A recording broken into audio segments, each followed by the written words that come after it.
Me llamo Bethany Daniels y tengo 32 años.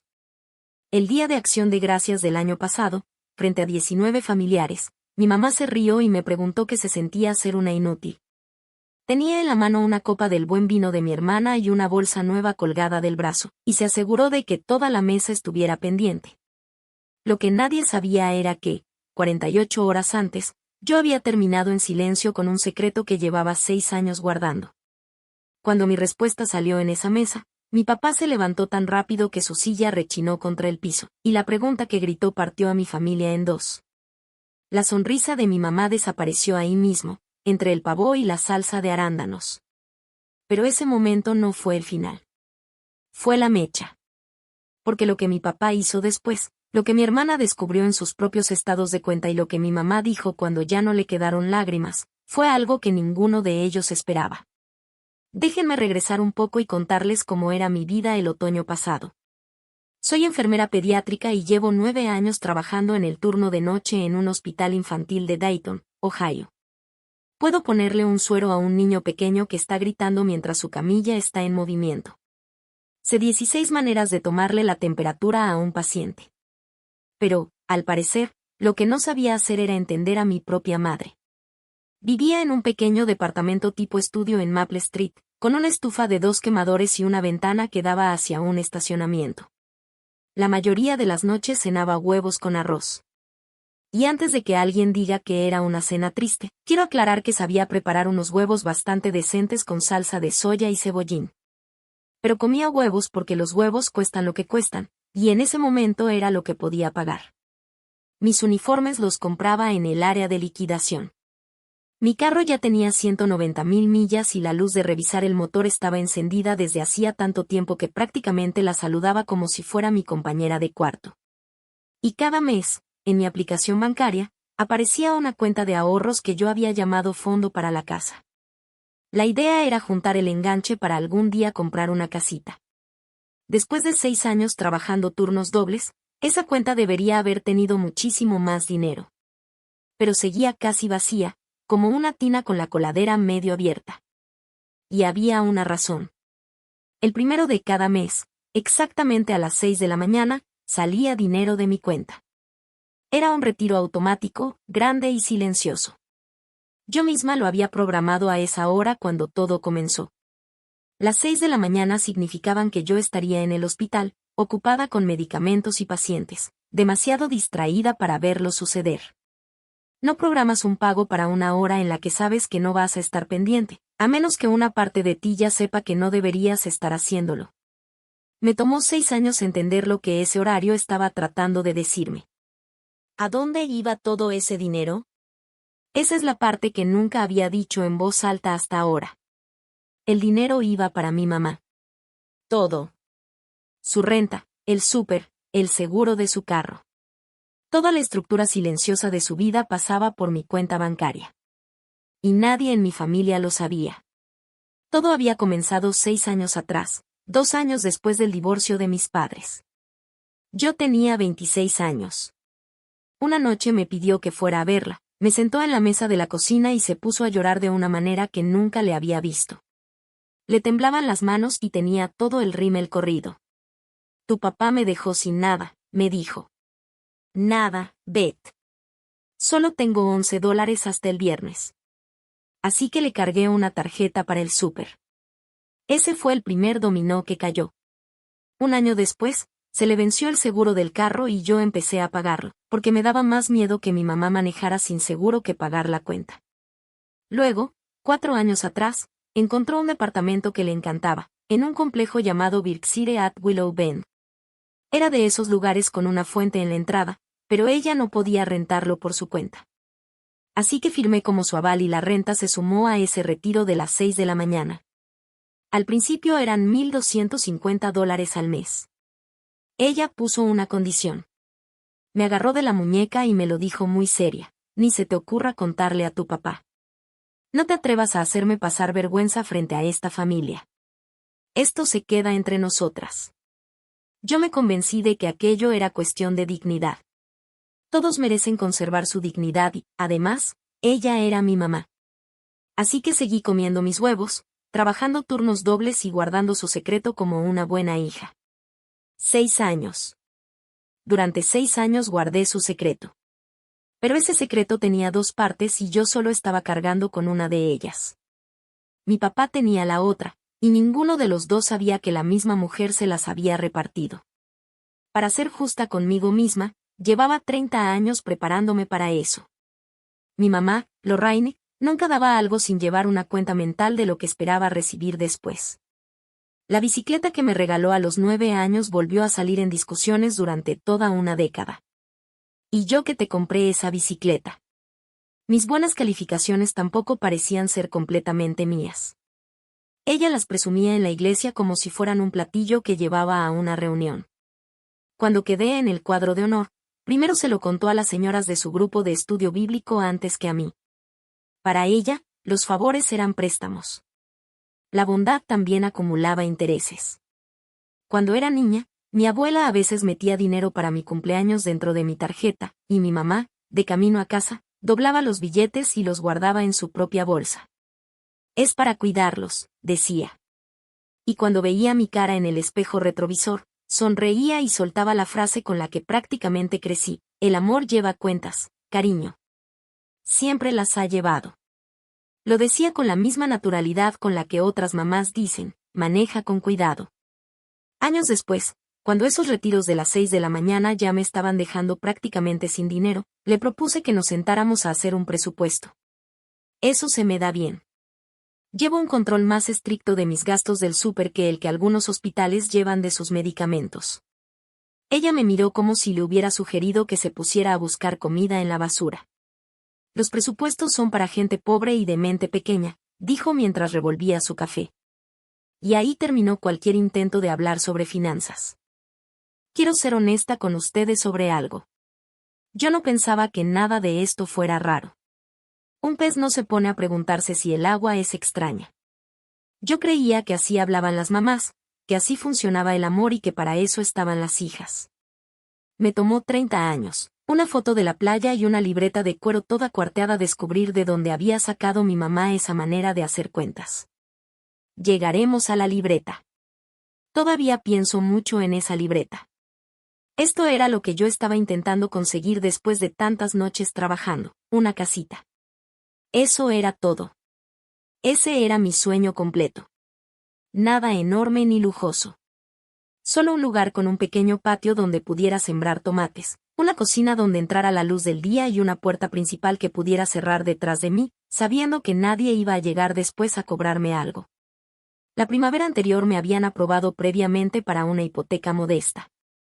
Mi agente de bienes raíces, Janet Kowalski, era una maestra jubilada con una risa que sonaba como una puerta mosquitera. Llevaba un año mandándome opciones con mucha paciencia. Con tu presupuesto esto parece una búsqueda del tesoro, me decía. Pero a mí me encantan las búsquedas del tesoro. Según mis cuentas, después de 6 años trabajando turnos dobles, el dinero para el enganche debería haber estado listo desde hacía mucho. Pero, en lugar de eso, todavía me faltaban miles de dólares.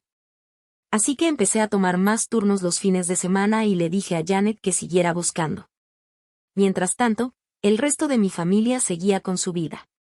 Mi papá, Ray, tenía 63 años, era un maquinista jubilado y vivía al otro lado de la ciudad, en Hoover Heights, en una pequeña casa de una sola planta cerca de donde vivía mi hermana. Era de esos hombres que dicen unas 40 palabras al día, pero que se suben al carro y manejan 1 hora solo para ayudarte a cambiar las pastillas de los frenos. Mi hermana Mónica tenía 36 años, estaba casada con Dave, tenía 2 hijos y trabajaba como contadora para el distrito escolar. Quería muchísimo a la familia, pero siempre andaba agotada. Cada vez que insinuaba que mamá estaba teniendo problemas, Mónica suspiraba al teléfono y me decía: mamá está bien, Beth. Mamá lleva diciendo que se está muriendo desde 2003. No dejes que te manipule. Era fácil decirlo cuando ella no era la que estaba cargando la tarjeta del súper. Nunca la corregí, porque corregirla significaba explicar las cosas, y explicar significaba romper la única regla que mamá me había impuesto. Así que sonreía, me quedaba callada y tomaba otro turno. Entonces, un martes de septiembre, a la mitad de mi turno, Mi teléfono se iluminó junto a la ventana de la habitación. Era mamá. Y debajo de su nombre aparecía una sola palabra: emergencia. La emergencia que encontré cuando llegué a su departamento a la mañana siguiente era esta: su seguro del carro estaba a punto de vencerse. Pero no se venció. Yo lo pagué. Desde el estacionamiento revisé todo y ella también me enseñó una factura médica de $600 que agitaba frente a mí como si fuera un abanico. Le pedí verla con calma, de la misma manera en que le pediría documentos a la familia de cualquiera de mis pacientes. Y quiero que entiendan algo, no era la primera vez que se lo pedía. Ya le había pedido sus estados de cuenta. Le había ofrecido acompañarla al banco. Incluso 2 veces le propuse sentarnos con un asesor financiero gratuito de la biblioteca. Cada petición provocaba la misma obra de 3 actos. Acto 1, lágrimas. Mi propia hija revisando mis cuentas. Acto 2, culpa. Después de todo lo que hice por ti, ahora cuentas cada centavo que gastas en tu propia madre. Y luego venía el cierre. Desde aquel susto que tuvo con la presión 2 años atrás, cuando pasó una noche en el hospital solo para que la observaran y salió al día siguiente, parecía haberse quedado con una excusa para toda la vida. Se ponía una mano sobre el pecho, me miraba con los ojos llenos de lágrimas y decía: si sigues presionándome con esto, tú vas a tener que explicarle a todos por qué terminé otra vez en esa cama del hospital. ¿Eso es lo que quieres? La única vez que realmente mantuve mi postura, 3 años antes, dejó de hablarme durante 3 semanas y se encargó de llamar a toda la familia. Mi tía Carol me llamó llorando, diciéndome que yo era una hija que estaba abandonando a su propia madre. Así que no, nunca vi esa factura. Hice la transferencia de los $600 desde el pasillo de su departamento, todavía parada sobre el tapete de bienvenida. Y cuando me estaba dando la vuelta para irme, noté una bolsa de compras de papel rígido junto al closet. Era color crema y tenía papel de seda saliendo de arriba, de ese tipo de bolsa que yo solo había tocado en las tiendas elegantes del centro comercial. Mi mamá la escondió detrás de los abrigos con el pie, con la misma facilidad de quien hace un paso de baile. Ese fin de semana manejé hasta Hoover Eats para que mi papá me revisara los frenos. Así era como Ray Daniels demostraba cariño. Subía tu carro a unas rampas, se metía debajo durante 1 hora y luego salía con los brazos llenos de grasa y un diagnóstico listo. Mientras trabajaba, levantó la mirada hacia mí y entrecerró los ojos. Te ves muy delgada, ¿estás durmiendo bien? Trabajo de noche, papá. Duermo por turnos, como la tripulación de un submarino. Gruñó, que en su caso era prácticamente una carcajada. Después, mientras limpiaba una pieza con un trapo y sin siquiera mirarme, dijo la frase que puso en marcha algo enorme, aunque ninguno de los dos se dio cuenta en ese momento. Cuesta trabajo imaginar que tu mamá esté batallando. No importa lo que diga Carol. Tu mamá está bien. Yo me aseguré de eso cuando vendimos la casa de Fernwood. Me quedé parada en medio de su entrada fría, todavía sosteniendo una llave de matraca que ni siquiera recordaba tener en la mano. ¿Está bien? Lo dijo como si estuviera hablando de algo tan seguro como el concreto. La versión de mi mamá, la que yo había estado pagando durante 6 años, era que solo tenía $11 hasta el viernes. Que mi papá la había dejado sin nada. 2 personas que yo quería me estaban contando 2 historias completamente distintas sobre el mismo divorcio, y las 2 estaban convencidas de que tenían razón. Abrí la boca. La pregunta ya estaba ahí, pesada y redonda, como una canica. ¿Cómo, papá, qué fue lo que recibió ella? Pero yo había prometido guardar el secreto. Y si le preguntaba, seguramente él querría saber por qué estaba preguntando. Entonces todo lo que había mantenido oculto durante 6 años podía salir a la luz aquella tarde de sábado, entre las pastillas de freno y la rueda del carro. Así que me tragué la pregunta. Soy enfermera. Paso mi vida leyendo expedientes. Estoy acostumbrada a ver números que no mienten, incluso cuando las personas sí lo hacen. Pero cuando eres hija, lees las cosas de otra manera. Las hijas aprendemos a cerrar el expediente cuando la verdad que aparece ahí no nos gusta. 2 semanas después, Janet me llamó casi sin poder respirar de la emoción. Una pequeña casa de ladrillo, de 2 recámaras, estaba a punto de salir al mercado. Era una de esas oportunidades con precio atractivo, venta de bienes de una herencia y dueños desesperados por cerrar rápido. De esas que desaparecen antes del viernes. Si quieres tener una oportunidad, necesitas tener listo el dinero del apartado rápido, me dijo. Esta es de las que no esperan, Beth. Esa noche, después de mi turno, me senté en la barra de mi cocina. Eran las 2 de la mañana. Saqué las cuentas en la parte de atrás de un recibo de farmacia. Podía hacerlo, pero apenas. Tendría que dejar de pagar la renta de mi mamá durante un solo mes. Un solo mes. O podía sacar dinero de mi fondo de emergencia y quedarme caminando sobre una cuerda floja, sin red, mientras seguía viviendo la vida de una enfermera de turno nocturno. Me quedé ahí sentada durante mucho tiempo. Mi pequeño departamento estaba tan silencioso que podía escuchar hasta el zumbido del refrigerador. Y entonces llegó el 1 del mes. Y a las 6 de la mañana, mientras yo conectaba un suero con antibiótico en el área pediátrica, la transferencia salió como siempre, puntual, obediente, automática. Eran $1,400, más todo lo demás. Porque en algún momento de esos años, yo había decidido que el techo de mi mamá importaba más que la puerta de mi propia casa. Nadie me obligó. Esa es la parte incómoda, pero también la verdad que ahora puedo reconocer. Yo misma había construido los barrotes de mi propia jaula y hasta me había encargado de mantenerlos brillando. La casa se vendió en 48 horas a una pareja joven que, según me contó Janet, terminó llorando en la cocina. Le dije que me daba gusto por ellos, y era verdad, casi por completo. Después trabajé 4 noches seguidas y traté de no pensar en nada. Y cuando te acostumbras, puedes volverte demasiado buena haciendo eso. La quinta noche, poco después de la medianoche, mi prima Dana me mandó un mensaje con una captura de pantalla, 3 signos de interrogación y luego escribió, espera, ¿esa no es tu mamá? Abrí la imagen. Arena, agua turquesa, un bar dentro de la alberca y mi mamá.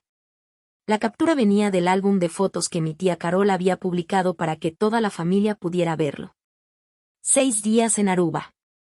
Durante mi descanso, me puse a revisar las fotos con la espalda apoyada contra los estantes del cuarto de suministros. Ahí estaba mi mamá con un sombrero de paja, chocando una copa enorme con la de Carol. En otra aparecía sobre un catamarán, con el pañuelo ondeando al viento y riéndose con la cabeza completamente hacia atrás. En otra, mi mamá y Carol llevaban ropa de playa casi idéntica y tenían los pies metidos en la arena blanca. El texto decía, viaje de hermanas. Ya nos hacía falta. Sin querer, empecé a acomodar las fechas en mi cabeza. Esos 6 días coincidían exactamente con la misma semana, un mes antes, en la que mi mamá me había llamado con esa voz bajita, tratando de sonar valiente, para decirme que se iba a un retiro de la iglesia en Indiana. A algún lugar barato. No te preocupes por mí, me había dicho.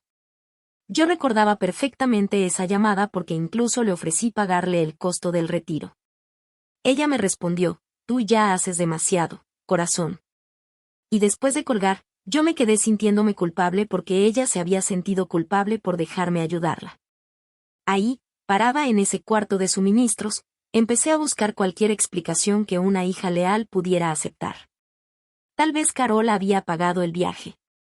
Tal vez había sido un regalo. Tal vez las fotos eran viejas. Pero entonces vi la bolsa de papel de seda en una de las fotos. Era del mismo color crema, con las mismas letras doradas, colocada sobre la cama de un hotel como si fuera parte de la familia. Hay algo que aprendí trabajando como enfermera. Cuando una lectura no coincide con los síntomas, no discutimos con la máquina y tampoco dejamos que nuestras emociones decidan. Volvemos a medir, directamente desde la fuente. Algo dentro de mí se quedó completamente tranquilo y ordenado, justo como me pasa cuando un monitor empieza a sonar. No la llamé. Tampoco le escribí a Carol. Terminé mi turno. Pasé los medicamentos, registré los signos vitales y ayudé a un niño de 7 años que estaba asustado a volver a dormirse. Después manejé a casa por calles vacías. Me senté frente a la barra de mi cocina, abrí mi computadora y empecé a revisar mis propios signos vitales. Cada cuenta, cada estado de cuenta, 6 años completos. Los números no mejoraron. Quiero ser muy precisa sobre lo que hice después, porque en ese momento la precisión era lo único que tenía. No entré a las cuentas de mi mamá. No podía hacerlo y tampoco habría querido. Abrí las mías.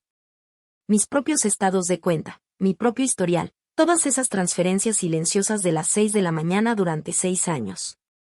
Preparé café a las 3 de la mañana y armé una hoja de cálculo, porque aparentemente, cuando mi vida empieza a incendiarse, yo respondo haciendo columnas.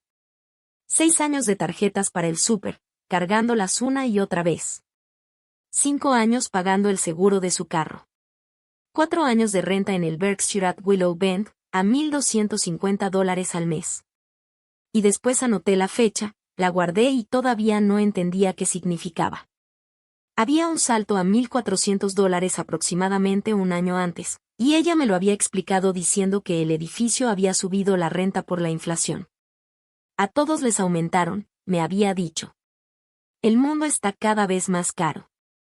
Luego estaban las emergencias, los cargos de 600, los de 800, la reparación de la calefacción que quizás sí tuvo que ver con la calefacción o quizá no.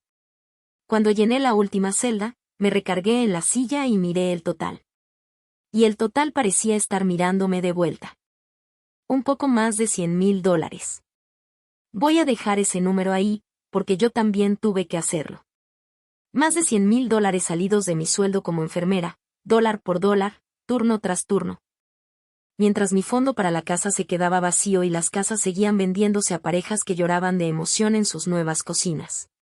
Todavía no sentía coraje. El coraje llegó después. Y, sinceramente, tampoco llegó como uno se imaginaría. Lo que sentí frente a esa barra de cocina se parecía más estar frente a una radiografía y finalmente ver la fractura que explicaba 6 años de caminar con dolor. Arranqué una nota adhesiva de mi blog, escribí una pregunta y la pegué en el refrigerador, justo a la altura de mis ojos. No escribí la cantidad. No necesitaba verla. Escribí la pregunta, ¿en qué gastaste todo eso? Porque, en el fondo, una parte de mí ya empezaba a susurrar la respuesta. Y la respuesta no era comida. Decidí darle una última oportunidad para hablar con honestidad.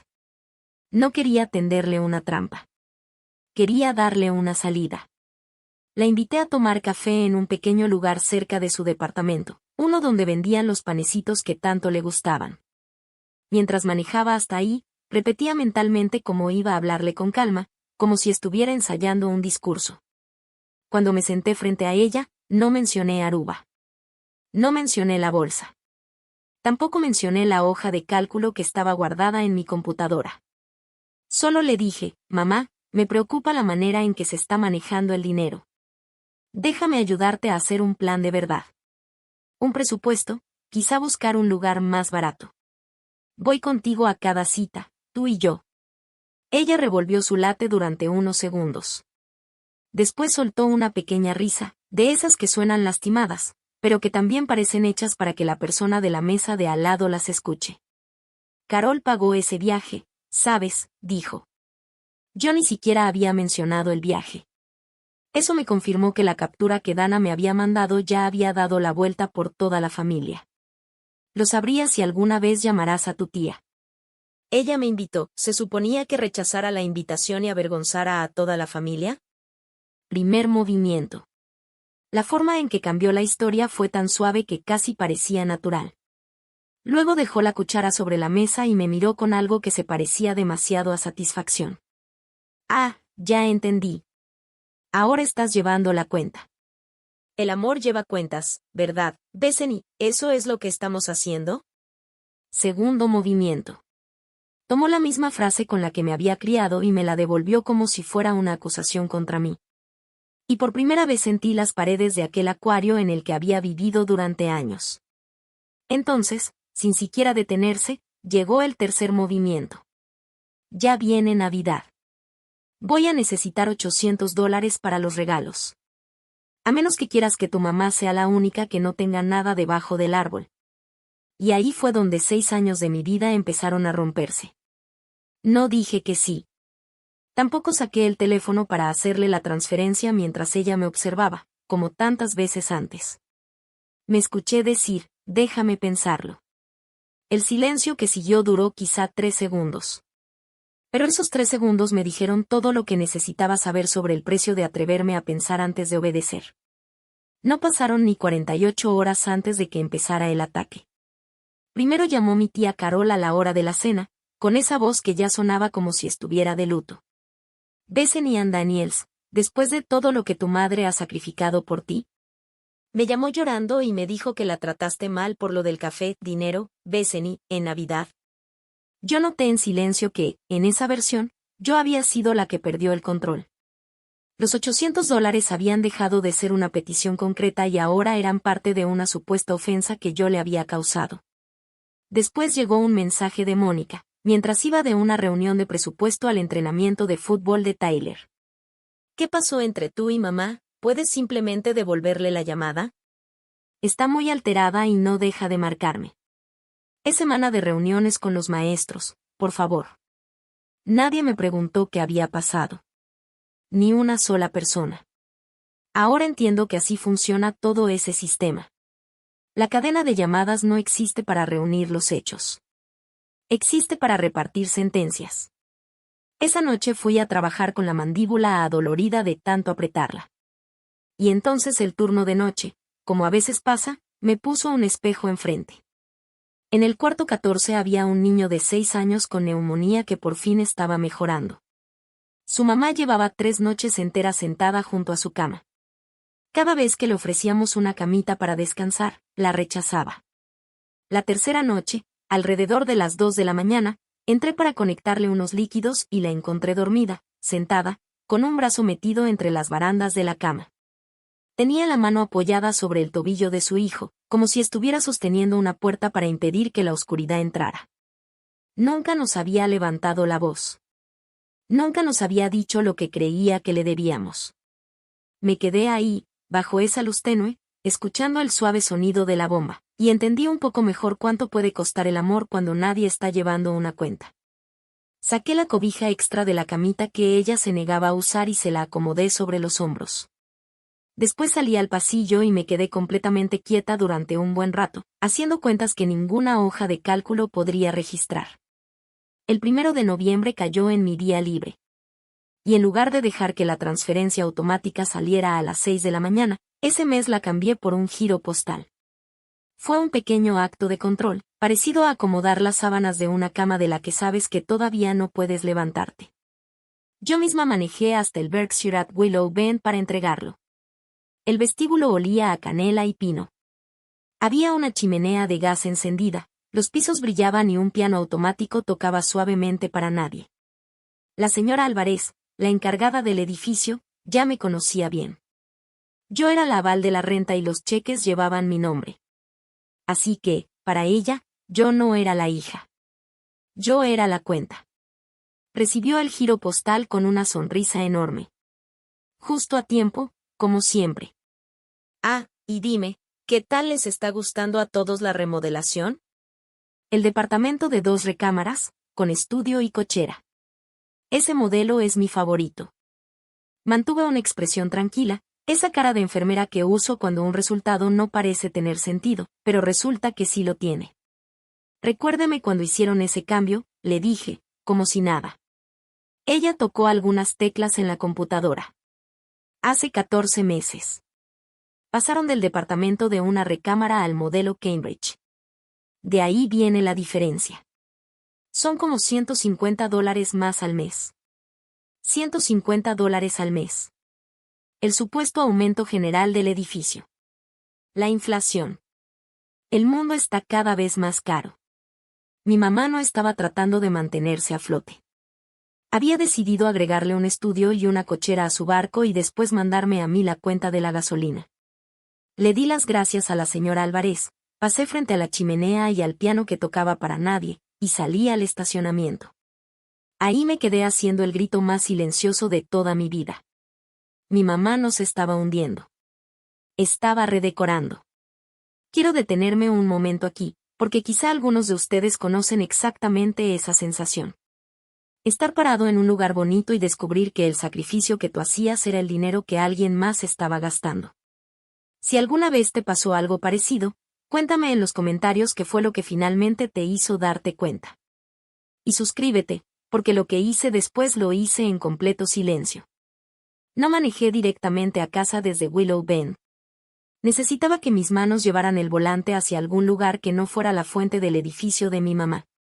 Así que di una vuelta y pasé por una propiedad que Janet me había mandado esa misma mañana, acompañada de varios signos de exclamación. Cedar Lane. Y ahí estaba. Una casita pintada de un amarillo que parecía sacado de una cocina de algún comercial antiguo. Era de una sola planta, tenía una cerca de madera ya un poco desgastada y unas canaletas que claramente necesitaban atención. En la banqueta había un buzón montado sobre un poste de madera. Algún carro lo había golpeado hacía mucho tiempo y nadie se había molestado en enderezarlo. Estaba inclinado de una manera que parecía menos un daño y más como si estuviera saludando. Janet llegó en 20 minutos, porque así es Janet. Por dentro había pisos de roble que crujían, una cocina más vieja que yo y una luz de la tarde que entraba justo sobre el pequeño espacio del comedor. Era tan perfecta que podía imaginar una mesa ahí, unas sillas y personas sentadas alrededor, personas que habían llegado porque realmente querían estar ahí. Nadie había remodelado esa casa en décadas. Y la casa no parecía avergonzarse de eso. Me quedé parada en esa cocina llena de luz, todavía con el abrigo abrochado, y sentí que algo dentro de mi pecho por fin se aflojaba un poco. Fue como respirar por primera vez después de aguantar el aire mientras atravesabas un túnel. Salí al frente, le tomé una foto al buzón chueco y la puse como fondo de bloqueo de mi celular ahí mismo, parada en la banqueta. Janet me vio hacerlo y sonrió. Eso es una señal, dijo. Ya he visto ese síntoma antes. No tiene cura. Quiero esta casa. Dame hasta diciembre. Ella se quedó callada, haciendo sus propias cuentas sobre mis finanzas. Las conocía casi tan bien como yo. Diciembre está complicado, Beth. Lo sé, respondí mientras miraba el buzón. Pero dame hasta diciembre de todos modos. Todavía no sabía exactamente de dónde iba a salir el dinero. Solo sabía de dónde iba a dejar de salir. Antes de contarles lo que hice, tengo que hablarles de la libreta, porque fue la razón por la que decidí hacerlo de la manera en que lo hice. Una semana después de lo que pasó en la oficina de administración, mi mamá me pidió que fuera a ayudarle a mover un buró.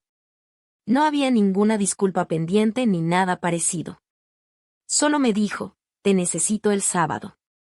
Ponte zapatos de verdad. Eso era normal. Mis visitas a su casa casi siempre tenían una tarea asignada. Mientras movíamos el buró para separarlo de la pared, algo se deslizó por detrás y cayó sobre la alfombra. Era una pequeña libreta de cuero, con el lomo roto y la cubierta suave, como una cartera vieja. Se abrió al caer. La letra que vi me dejó helada. Había dos tipos de escritura en las mismas páginas. Una era inclinada y muy seria, hecha con pluma fuente. Era la letra de mi abuela Margaret, que llevaba 16 años muerta. La otra era más redonda y cuidadosa. La letra de una adolescente. La letra de mi mamá. En cada página había dos columnas.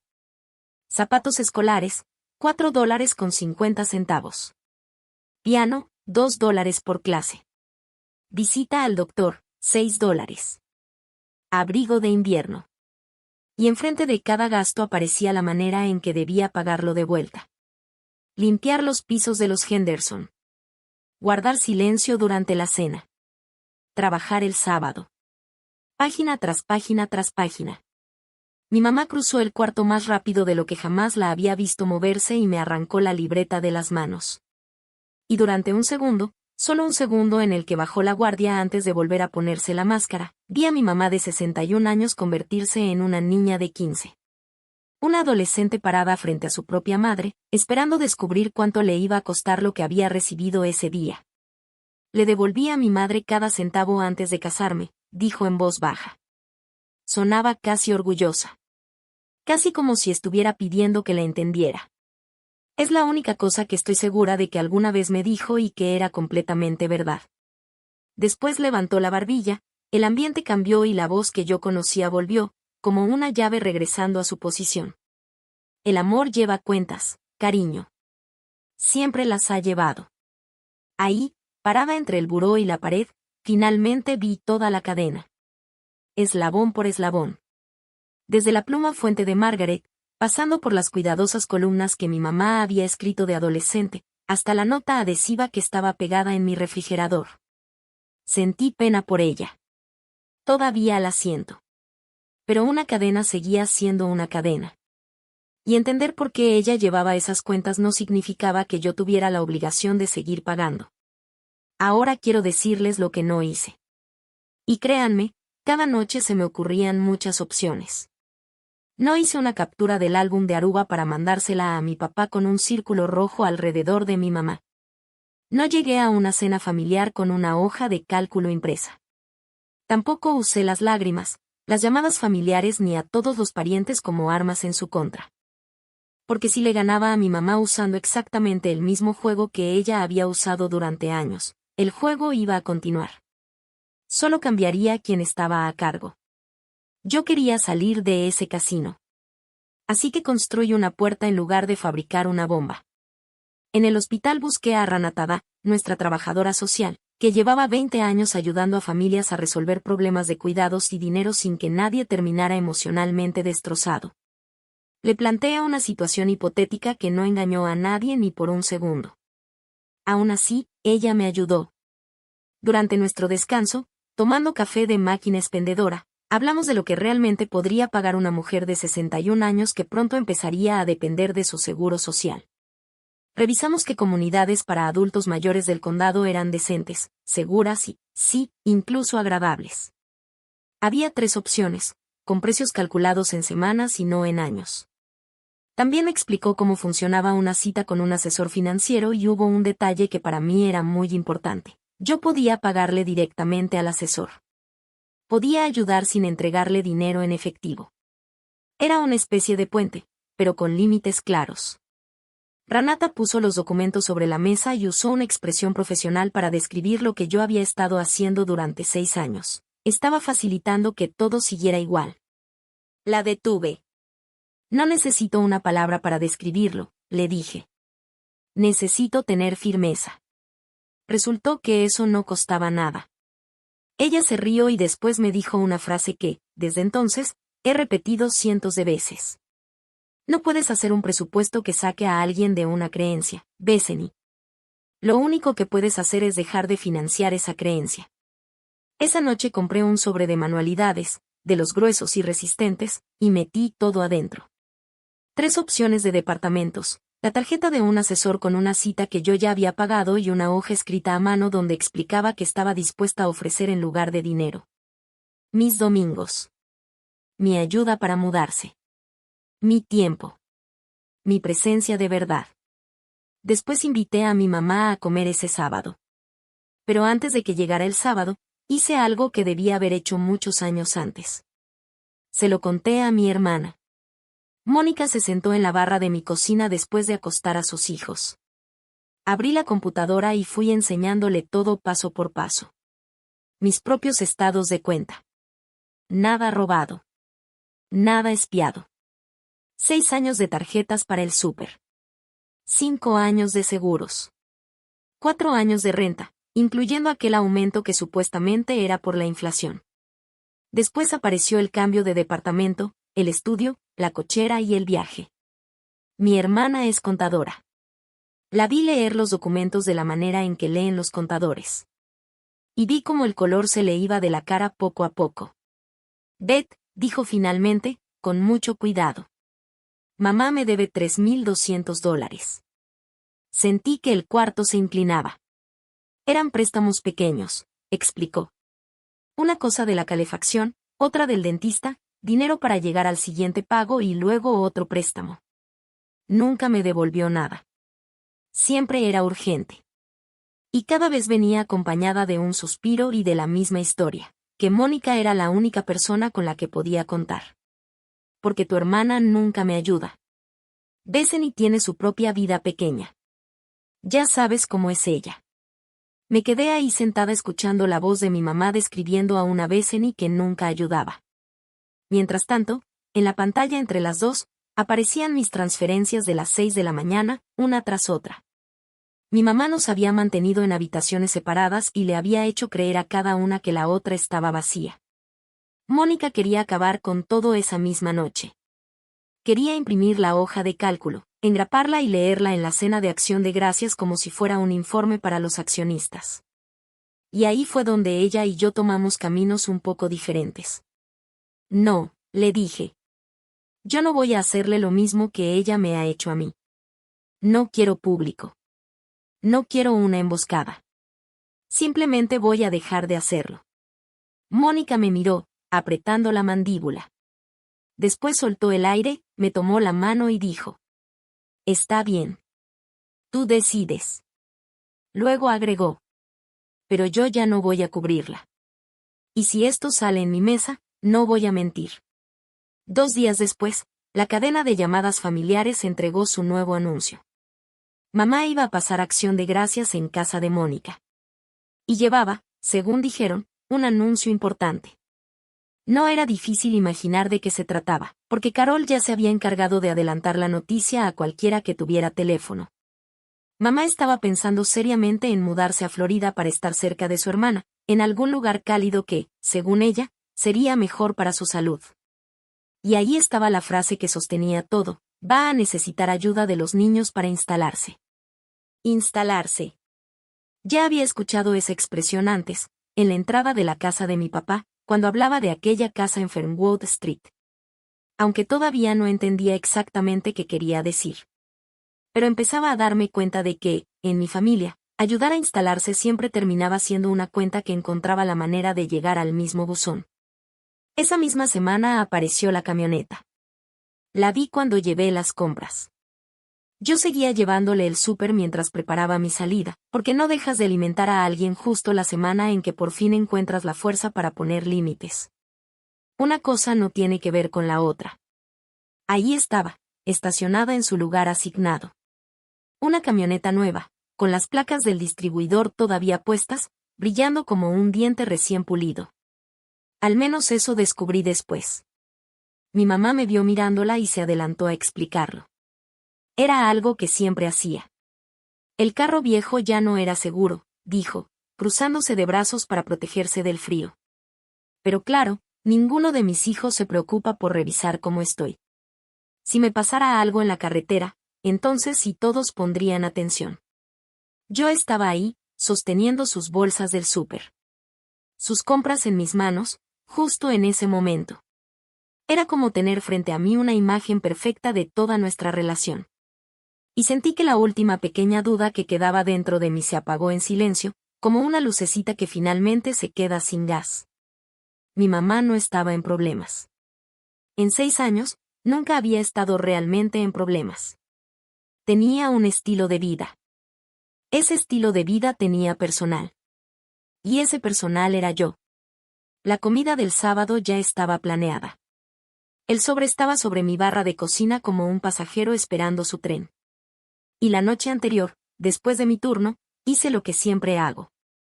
A las 2 de la mañana, sentada frente a la barra de la cocina, con una sola lámpara encendida, saqué una hoja de papel. En la columna de la izquierda puse la casa amarilla. Janet necesitaba el dinero del apartado en diciembre para poder mantener la operación en pie. Los vendedores estaban dispuestos a esperar, pero tampoco iban a esperar para siempre. Mi fondo de emergencia podía cubrirlo, apenas, si ese retiro de las 6 de la mañana dejaba de salir. En la columna de la derecha estaba ese retiro. La renta. El súper. El seguro. Navidad. Florida. Y cualquier cosa que viniera después de Florida, porque en mi familia siempre parecía venir algo después. Miré una columna. Luego la otra. Después levanté la vista hacia la nota adhesiva que seguía pegada en el refrigerador, ya descolorida después de tantos meses bajo el sol de la cocina. ¿En qué gastaste todo eso? Y por primera vez respondí en voz alta, estando completamente sola en mi pequeño departamento, usando esa misma voz que empleo para dar malas noticias a las 3 de la mañana. No estaba pagando sus compras, dije. Estaba pagando por la prueba de que yo merecía que me quisieran. Ahí estaba. 6 años de transferencias. Y ninguna había sido realmente sobre la renta. La renta era la factura. El verdadero producto era su aprobación. Se vendía mes con mes, subía de precio cada año y nunca incluía garantía de satisfacción. $100,000 intentando comprar a una madre que me mirara como aquella mujer del cuarto 14 miraba a su hijo dormido a las 2 de la mañana. Sin pedir nada. Sin cobrar nada. Eso no se puede comprar. No está a la venta en ningún lugar. Y las personas que intentan vendértelo son precisamente las que nunca lo tuvieron disponible. Doblé por la mitad mi pequeña hoja de 2 columnas y la metí debajo del sobre. La decisión no nació del coraje. Nunca lo fue. Simplemente, por fin, era lo correcto. Llegó el sábado y me puse zapatos de verdad. No lo hice en la cafetería. Lo hice en la mesa de su casa, porque ella merecía privacidad para hablar de algo así, aunque ella nunca me la hubiera dado a mí. Preparó té. Estaba de buen humor. La cadena de llamadas familiares ya le había contado que yo estaba tranquila y obediente. Puse el sobre la mesa, entre las dos. Y dije las palabras tal como Renata me había enseñado. Sin suavizarlas. Sin disculparme desde el principio. Mamá, a partir del 1 de diciembre ya no voy a pagar tu renta, tu súper ni el seguro de tu carro. Su taza se quedó detenida a mitad del camino hacia su boca. Yo seguí hablando, con la misma calma que un monitor cuando marca un ritmo estable. En ese sobre hay 3 departamentos que puedes pagar tú sola, la tarjeta de un asesor financiero y la primera cita ya está pagada. También hay una hoja escrita por mí con todo lo que sí estoy dispuesta a hacer. Mis domingos. Ayudarte a mudarte. Acompañarte al doctor. Acompañarte yo, mamá. Me sigues teniendo a mí. Lo único que ya no vas a tener es mi sueldo. El silencio cambió de peso. Vi cómo intentaba usar las mismas estrategias de siempre.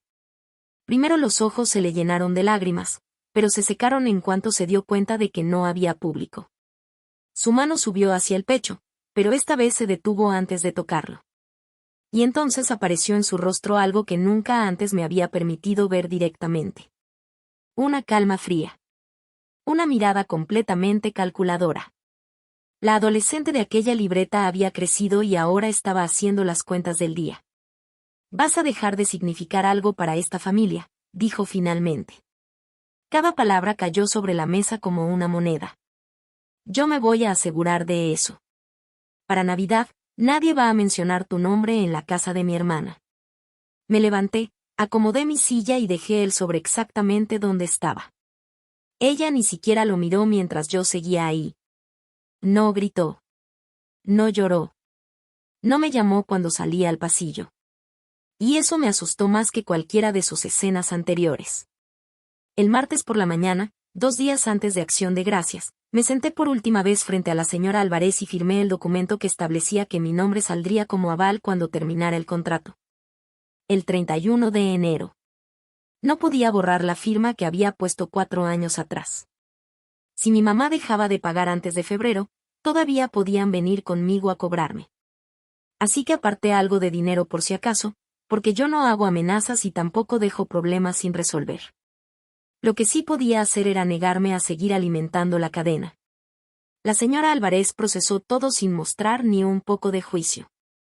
Supongo que las personas que trabajan administrando rentas terminan viendo toda clase de historias humanas desde detrás de ese escritorio. Después manejé a mi pequeño departamento, me senté en la cama con el teléfono en la mano y abrí la aplicación del banco. Ahí estaba. El mismo pago que había estado programado durante 4 años. Automático. El 1 de cada mes. A las 6 de la mañana. Mi dedo se quedó sobre ese botón más tiempo del que jamás había dudado al presionar algo en el trabajo. Y eso que en el hospital he presionado botones sabiendo que había vidas del otro lado. 6 años. Y todo terminó con un solo toque. El interruptor cambió de verde a gris y, por suerte, la aplicación todavía tuvo la delicadeza de preguntarme. ¿Estás segura? Cariño, nunca había estado tan segura de algo en el peor momento posible. Confirmé. Y desde aquel sábado en la mesa de mi mamá, no he recibido nada de ella. Ni una llamada. Ni un mensaje. 9 días completos de silencio. Y contando. Y si alguna vez tuviste una mamá como la mía, sabes que el silencio nunca significaba paz. El silencio era la artillería tomando posiciones. Si estás viendo esto mientras tienes tu propio pago automático de las 6 de la mañana, ese que programaste temprano para no tener que verlo salir de tu cuenta, comenta la palabra cancelado abajo.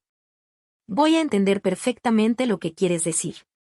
Y quédate conmigo, porque faltan solo 2 días para Acción de Gracias y vas a querer tener un lugar en esta mesa. Durante esos 9 días de silencio pasaron 2 cosas. Una fue fría y la otra cálida, y cargué con ambas como si fueran 2 piedras guardadas en bolsillos distintos. Primero, la fría. Mi tía Carol mandó un mensaje al grupo de toda la familia. No mencionó nombres, y justo ahí estaba su habilidad. Escribió un párrafo larguísimo sobre los hijos que abandonan a sus madres justo antes de las fiestas. Sobre cómo el corazón de una madre solo puede romperse de una manera. Sobre cómo algunas personas preferían comprar casas antes que respetar a su familia. Así que mi mamá ya le había contado su versión a Carol.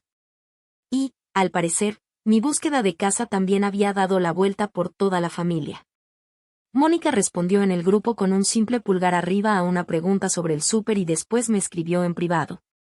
Mantén tu postura. Vienes el jueves. Trae tus panecitos. Ignora los ataques. La otra piedra era cálida.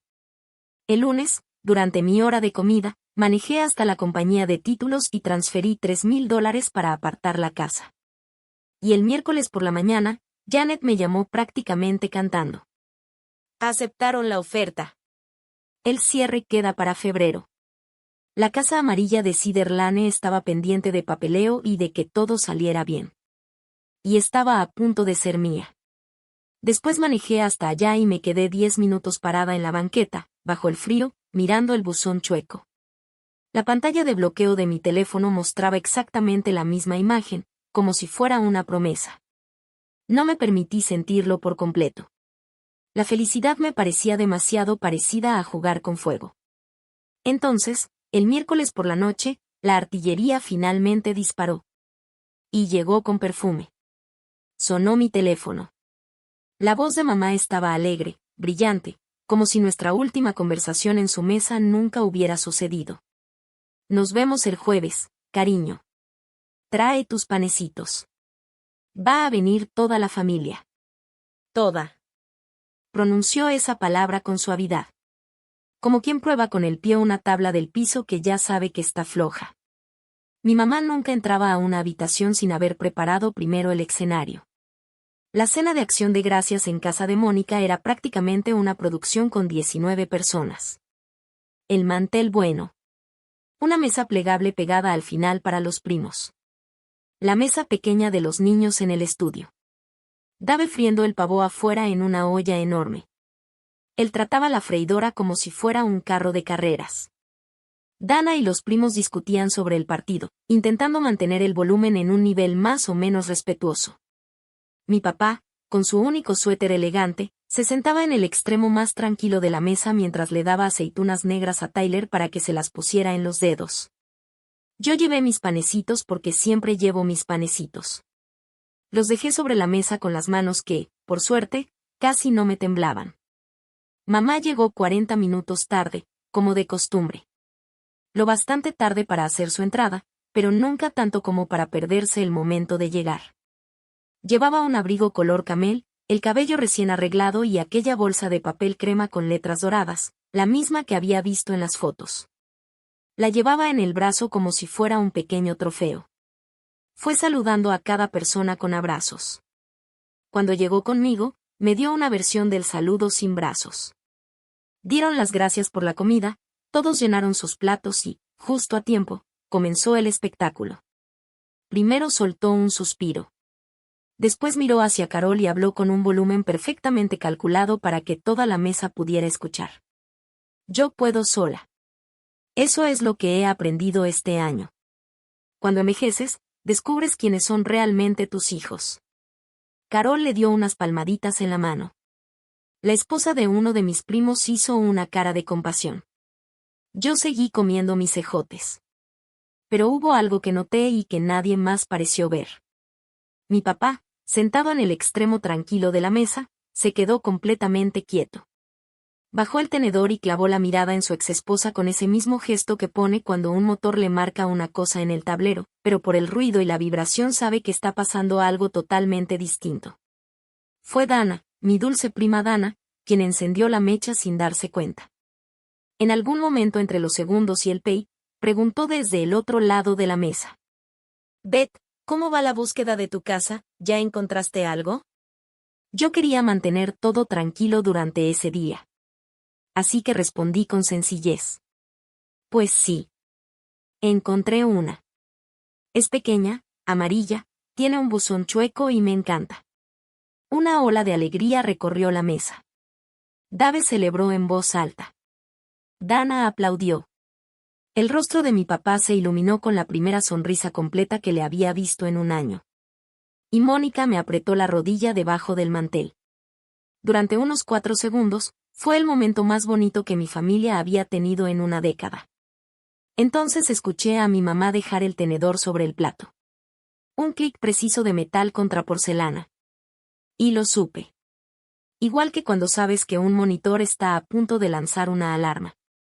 La atención de la mesa se había desviado y ella iba a recuperarla. Se rió fuerte, con una alegría demasiado brillante y perfectamente dirigida. La mesa se quedó en silencio. Una casa, dijo. Tú, Bethany, cariño, si apenas puedes mantenerte a flote en ese cuartito que rentas. Traes panecitos de tubo y manejas un carro que suena como un abrelatas. Miró alrededor, reuniendo a todos como si fueran parte de su público. Después se inclinó hacia adelante. Tenía los ojos brillantes. Y lo dijo con una ternura que se sentía como una guillotina. ¿Cómo se siente ser una hija inútil? 19 personas. El temporizador del horno sonando en algún lugar de la cocina. El perro de un vecino afuera. Nadie respiraba. Mi mamá se recargó en su silla con su copa de vino y me sonrió. Una sonrisa cálida, casi amable, mientras esperaba que yo le diera aquello que, según ella, todavía le debía. Quiero contarles lo que sentí durante ese silencio, porque en ese momento me sorprendió y todavía hoy me sorprende. No sentí rabia. Tampoco sentí que las lágrimas me subieran a la garganta. Lo que sentí fue la tranquilidad de una habitación donde la decisión ya estaba tomada. Como cuando una operación ya terminó y solo falta quitar el vendaje. Dejé mi servilleta junto al plato. Miré a mi mamá. La observé de verdad. Su cabello recién arreglado, la bolsa, el brillo de sus ojos que yo había ayudado a apagar durante años. Y escuché mi propia voz salir tranquila, casi amable. Se siente muy bien, dije. Porque acabo de dejar de pagar tu renta. Las palabras cayeron en medio de la mesa como algo que acababa de soltarse desde muy alto. La sonrisa de mi mamá no desapareció. Se congeló.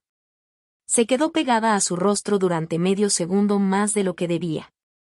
Y, de alguna manera, eso fue mucho peor. Y entonces la sonrisa se le deshizo de golpe, dejando detrás solamente las cuentas. Al otro lado de la mesa lo escuché antes de verlo, el rechinido de las patas de la silla de mi papá contra el piso cuando se levantó de golpe.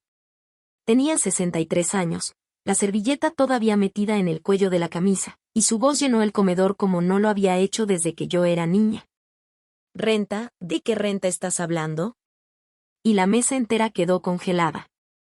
Fue de esos momentos extraños en los que las otras 17 personas parecen desaparecer por completo. Mónica ya estaba reaccionando.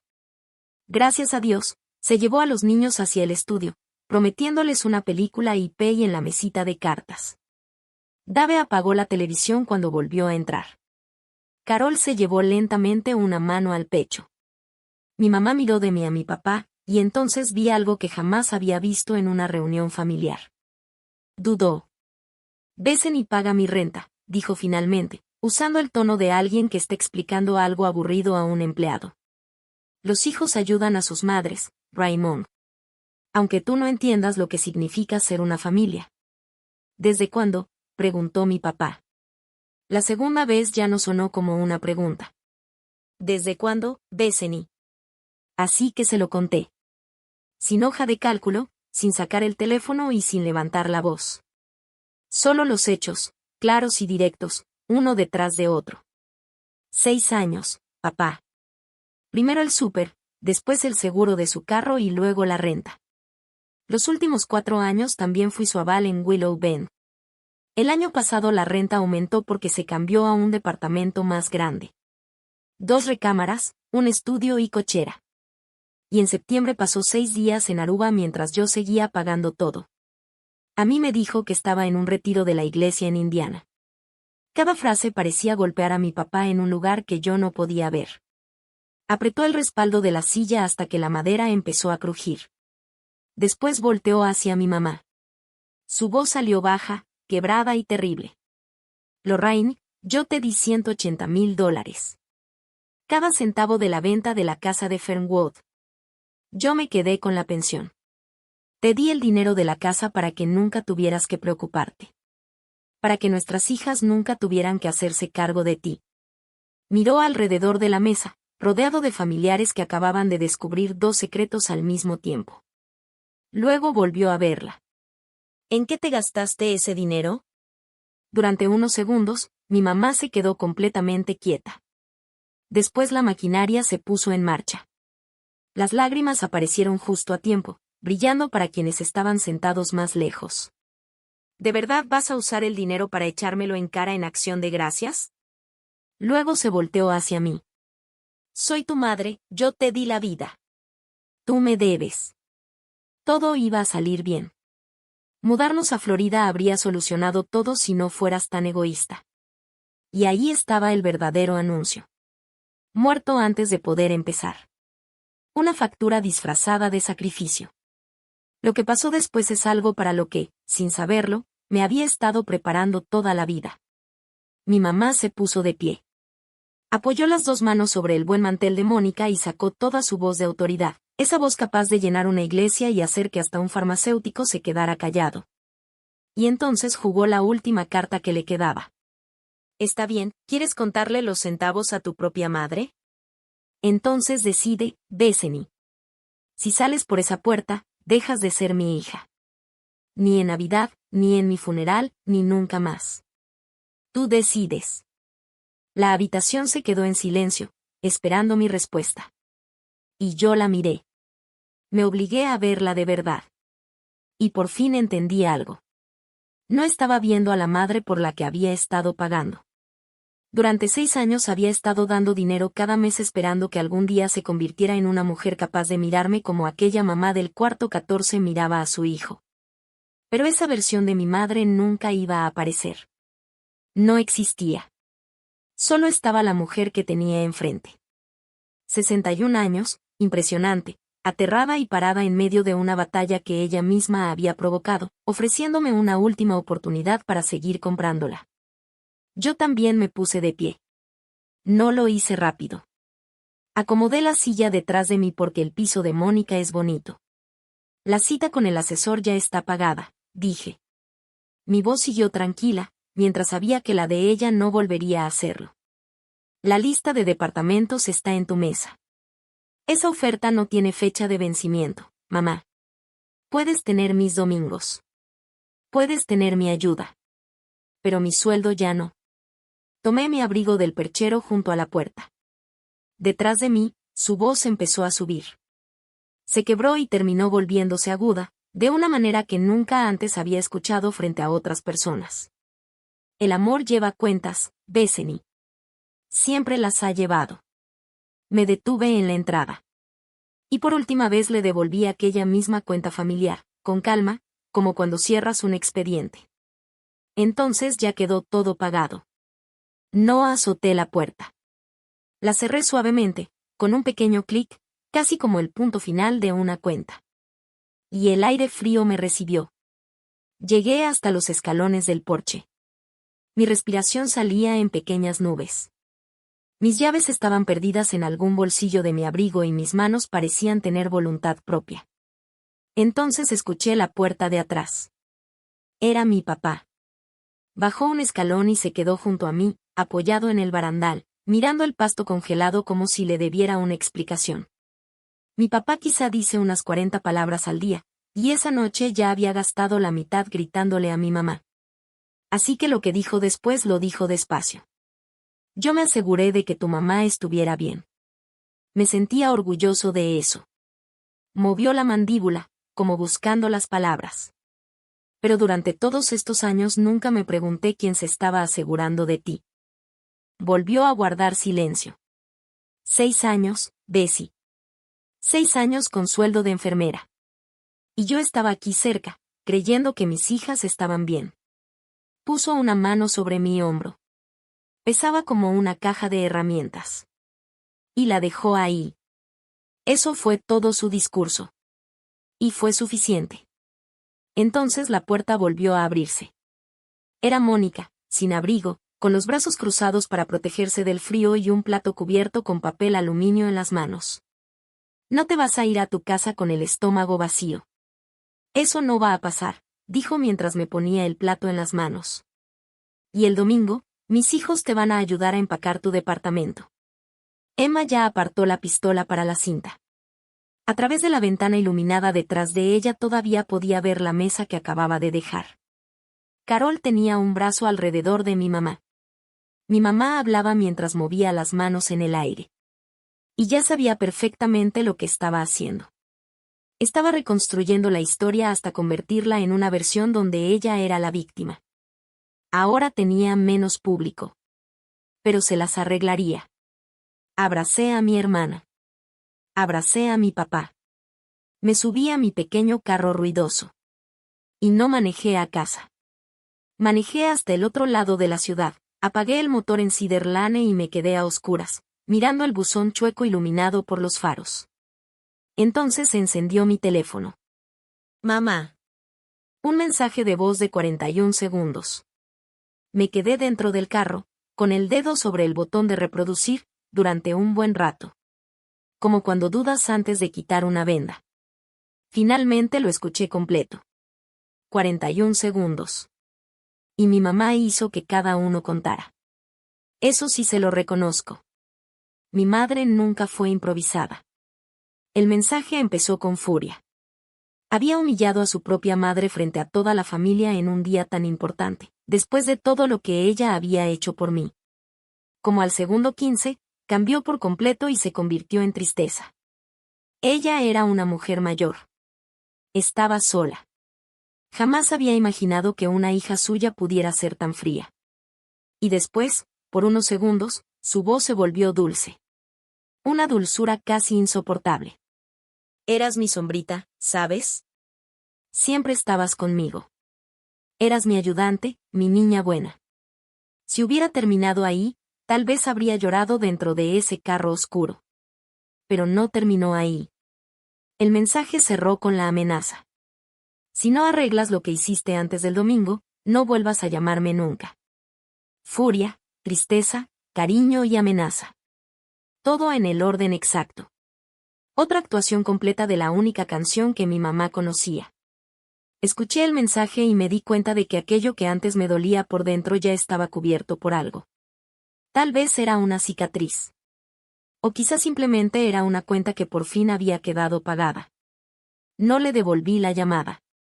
En lugar de eso, escribí un mensaje con el nombre del asesor, la fecha y la hora de la cita que ya estaba pagada, y agregué una última línea.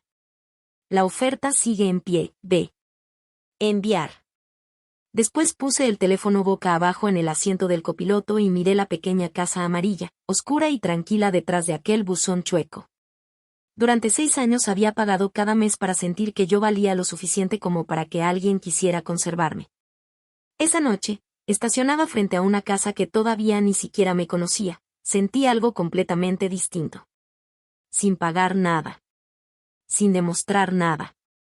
Por primera vez, sentí que ya estaba en casa. Llegó el 1 de diciembre y, por primera vez en 4 años, dieron las 6 de la mañana y mi cuenta no perdió nada. Yo estaba trabajando esa mañana. A las 5:58 colgué un suero y a las 6:15 hice otra cosa. Y en algún punto entre ambas horas, no pasó nada. Y jamás había sentido que la nada significara tanto. Pero esto fue lo que diciembre realmente demostró. La renta de Willow Bend se pagó completa y a tiempo el 2 de enero. La señora Álvarez nunca me llamó. Mi mamá, la mujer que supuestamente no podía salir adelante sin mí, pagó esos cheques ella sola con dinero que, al parecer, siempre había tenido. El dinero nunca había desaparecido. Lo único que había desaparecido era la excusa. Cuando terminó el contrato el 31 de enero, no lo renovó. Se mudó a un departamento de una recámara en una comunidad para adultos mayores al otro lado de la ciudad. Era uno de los 3 lugares que yo había incluido en aquel sobre, aunque seguramente preferiría morirse antes que admitirlo. Carol fue a ayudarla con la mudanza.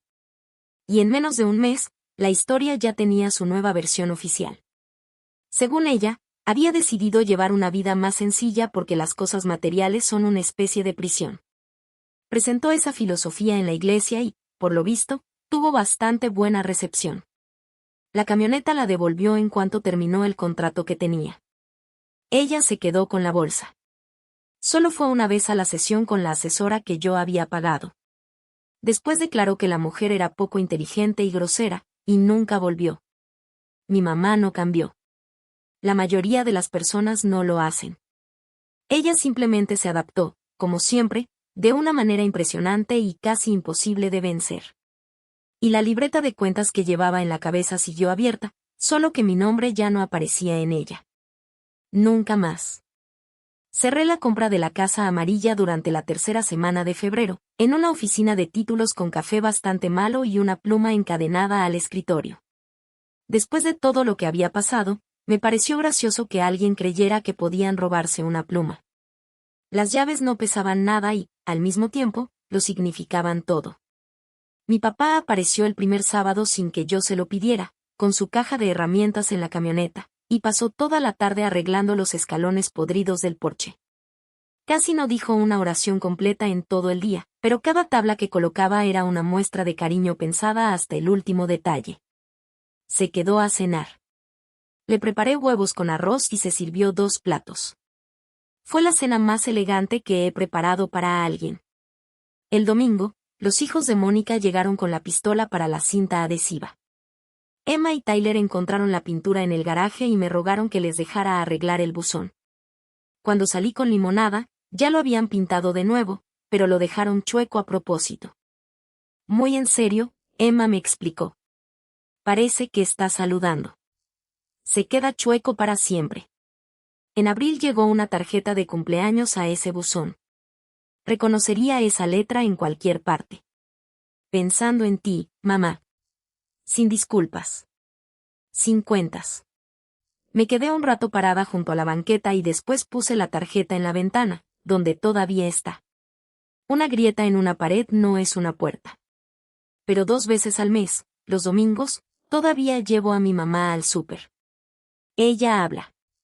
Yo manejo. Los domingos fueron parte de mi oferta. Y yo cumplo mi palabra. Ella tiene mis domingos. Mi sueldo jamás volvió a encontrarse con ella. Ese año, Acción de Gracias se celebró por segunda vez en la Casa Amarilla. Mi mesa no es suficientemente grande, así que Dave llevó la mesa plegable. No combinaba con nada y a nadie le importó. Papá cortó el pavó. Mónica llevó 3 pies para 11 personas. Dana llegó con los primos que todavía hablan conmigo, que resultaron ser la mayoría. Al final, los públicos se van cuando el espectáculo nunca cambia. En mi refrigerador, donde antes había una nota preguntando qué había comprado, ahora hay un letrero que Emma hizo con plumones, tan chueco como el buzón. Reglas de la casa, escrito con letras enormes de una niña de 8 años. Nadie le debe nada a nadie. Todos traen un platillo. Dejamos una silla que permaneció vacía. La invitación llegó a través de Carol y regresó rechazada, que también es una manera de responder. Y aún así, la mesa estuvo llena de cariño. Mientras estaba frente a la estufa viendo a mi familia comer una comida que nadie tuvo que comprar para demostrar nada, finalmente entendí algo que 6 años de transferencias jamás pudieron darme. El amor verdadero no lleva cuentas. Simplemente sigue apareciendo. Y el día que dejé de pagar para sentirme querida fue el día en que descubrí exactamente quienes me habían querido gratis desde el principio. Esta es mi historia. 6 años pagando renta, una pregunta en una mesa de acción de gracias y un buzón chueco con mi nombre. Si esto te recordó que puedes querer a tu familia sin mantenerlos económicamente, tómalo como una señal. Pon un límite esta semana y manténlo con cariño. Comparte este video con alguien que todavía esté pagando para sentirse querido.